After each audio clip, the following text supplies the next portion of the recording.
មានផែនការទុច្ចរិតទៀតហើយ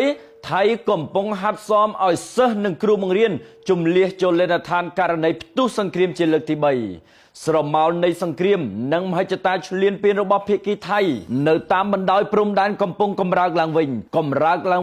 ព្រោះតែថ្មីនេះយោធាថៃបានណែនាំឲ្យគ្រូបង្រៀននិងសិស្សសាលាជាប់ព្រំដែនវឹកហាត់សមជំនះខ្លួនចូលលេនដ្ឋានក្នុងករណីសង្គ្រាមផ្ទុះឡើងម្ដងទៀតសង្គ្រាមលើកទី3ដែលថៃប្រាប់សារព័ត៌មានខ្លួនឲ្យចុះផ្សាយប្រងព្រាតគឺជាផែនការទុច្ចរិតដែលបាននឹងកំពុងរៀបចំឬបើតាមខ្លឹមសារកាសែតថៃចុះផ្សាយនាថ្ងៃទី29ខែមករាឆ្នាំ2026បង្ហាញថាទស្សនវិជ្ជាជាក់ស្ដែងនៅតំបន់ព្រំដែនយោធាថៃបានបង្កសកម្មភាពអង្អាត់និងឈូសឆាយដីសំណង់ភូមិឋានពលរដ្ឋខ្មែរយ៉ាងកក្រឹកកក្រែងលើទឹកដីកម្ពុជាបន្ទាប់ពីយោធាថៃឈរជើងបណ្ដោះអាសន្នក្រោយបទឈប់បាញ់ចូលជាធរមានប៉ុន្តែពួកគេបែរជាយល់ថាដីទាំងនោះជាដីថៃដណ្ដើមបានមកពីការឈ្លានពានទាំងដែលសកម្មភាពយោធាថៃនេះត្រូវបានភាគីកម្ពុជាចាត់ទុកជាទង្វើខុសច្បាប់និងធ្វើកំណត់ទូទាមទារឲ្យគោរពច្បាប់អន្តរជាតិជារឿយៗនេះជាភស្តុតាងដែលមិនអាចប្រកែកបានថាភាគីថៃមិនដែលបោះចោលនៅគំនិតឈ្លានពាននិងបង្ក